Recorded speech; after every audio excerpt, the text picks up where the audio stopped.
Welcome to the Deep Dive. Today, we're taking a deep dive into a city that's really hard to pin down. Tokyo, Japan. Yeah, definitely. Think about it, a place where, like, ancient traditions are still alive and kicking, Yeah. right next door to technology that feels straight out of science fiction. It's a fascinating mix. So our mission here is to unpack the sources we've gathered, kind of peel back those layers, and really get a handle on what makes Tokyo tick. Why isn't it just another big city? What makes it so unique, so loved? Right. We want to give you, our listener, a shortcut to understanding its amazing essence. And the sources really do show a city that's, well, two things at once. It's a global powerhouse, no doubt about that. Huge. But it's also deeply, profoundly connected to its history, its heritage. And the scale. Oh, the scale is immense. You're talking over 37 million people in the greater Tokyo area. Wow. All speaking Japanese, using the yen. That level of organization and cultural unity, it's pretty remarkable to see how it functions. Yeah, that unity, that cohesion. We'll probably circle back to that. But let's start where a lot of minds go first. The future. Tokyo's incredibly cutting-edge side. The tech, yeah. Our sources make it super clear technology isn't just hiding in labs there. Not at all. It's woven right into everyday life. And this is the home turf for giants like Sony, Panasonic, Toshiba, Canon. Companies that basically define modern electronics for decades. Exactly. But it's more than just big company buildings. The tech spills onto the streets, doesn't it? It really does. You see it everywhere. Like Akihabara. Electric Town, they call it. Right, the go-to spot. The sources flag it as the place for anime, gaming, all the latest gadgets. It's buzzing. Definitely a unique energy there. And then Odaiba, that huge artificial island. Yeah, out in Tokyo Bay. Very futuristic feel. Designed almost like a tech playground. High-tech fun, shopping, robot exhibitions even. It showcases that forward-looking aspect. And you can't talk about Tokyo without mentioning the Shibuya Scramble Crossing. Oh, absolutely. Iconic. That constant flow of people, the lights.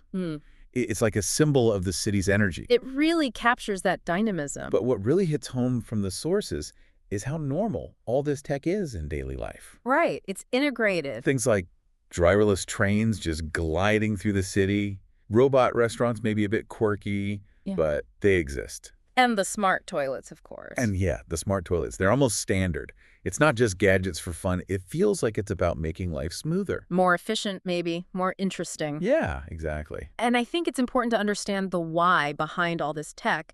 It's not just tech for tech's sake. Okay. It connects back to something deep in Japanese culture, this idea of kaizen. Continuous improvement, right? Exactly. That relentless drive to make things better, more efficient, more precise.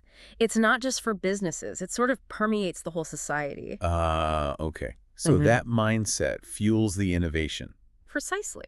That's why Tokyo isn't just using technology, it's setting trends.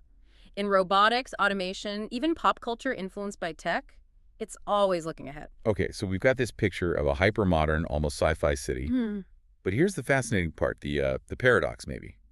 How does a city so focused on tomorrow hold on to yesterday so tightly?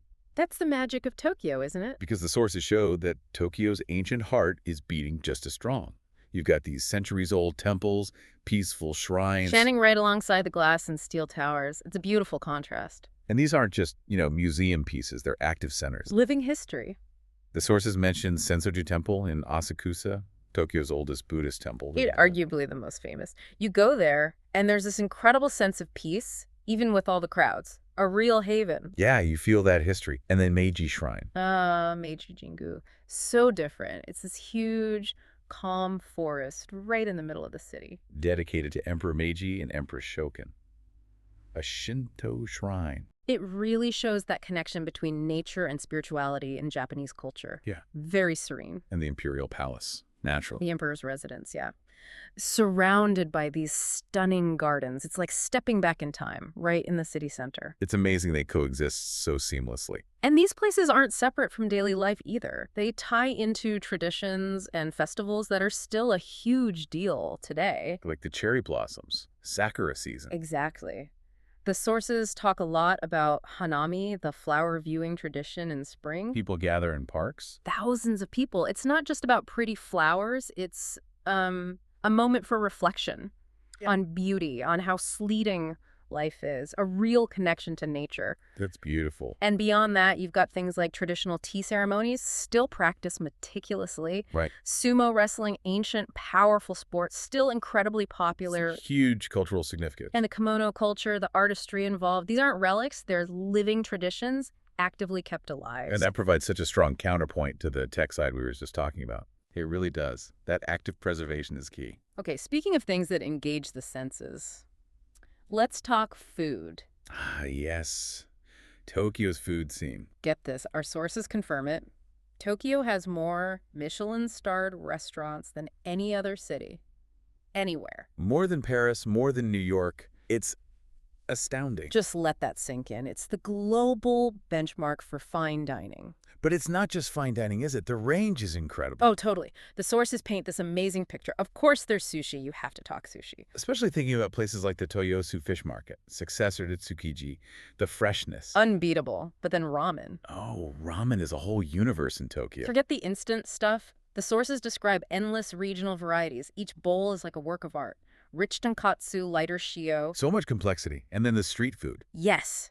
Quick, delicious, everywhere. Takoyaki, those octopus balls. Addictive. Yakitori, grilled skewers, perfect with a drink. The classic. And taiyaki, those fish-shaped cakes with, like, red bean paste or custard. Almost too cute to eat. Almost. The variety is just staggering, from top-tier dining down to simple, perfect street food. It really covers everything. And that food scene is just one part of the appeal.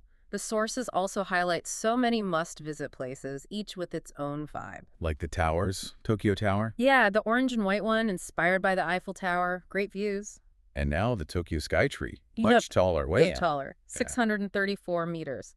Japan's tallest structure. The views are just panoramic. You see everything. Gives you a sense of the sprawl. Definitely. Then for pure energy, you've got Shinjuku. The massive business and entertainment hub. Never sleeps. Pretty much.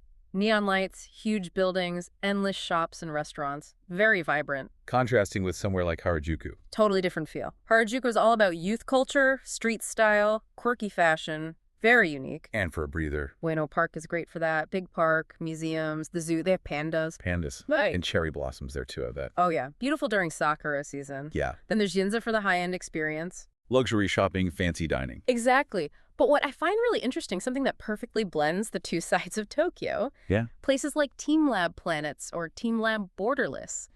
These digital art museums. Oh, I've seen pictures. Looks incredible. They are. It's technology as art. Immersive, interactive. It perfectly captures that blend of cutting-edge tech and creativity that defines Tokyo. That's a great example. It bridges the gap. It really does. So beyond all the cool sights and tastes, the sources keep coming back to the practical stuff, the things that just make the city work. Like the public transport. Phenomenal, right? Widely seen as one of the world's best. Incredibly efficient, punctual to the second, clean, easy to figure out even if you don't speak Japanese well.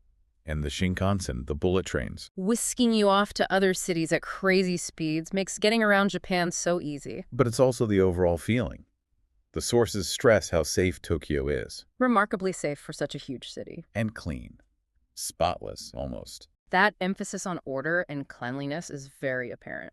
And punctuality isn't just for trains, it's kind of expected everywhere. It's a city where things run smoothly.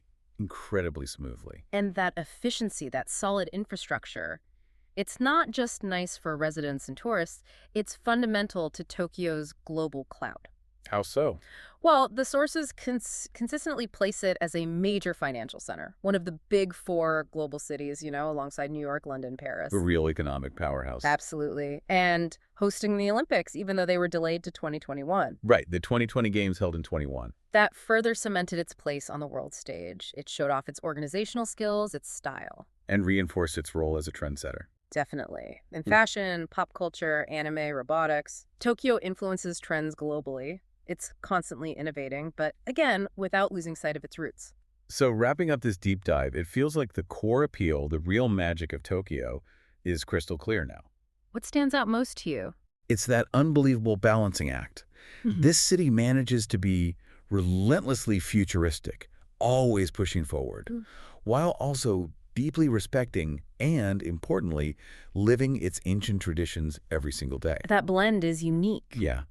And the sources show why people love it. It's safe, it runs like clockwork, and the sheer range of things to do, see, eat. It's mind-boggling. There's something for everyone. Totally. Tech lovers, foodies, history buffs, art fans.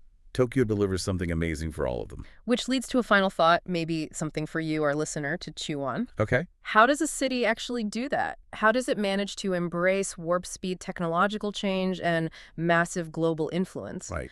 While at the very same time, it preserves, honors, and actively celebrates traditions that go back centuries, keeping that cultural core intact. That's the million-dollar question, isn't it? It is. And maybe thinking about that balance between progress and identity, what can Tokyo's example teach us as we navigate our own fast-changing world? Thank you for watching. Please subscribe.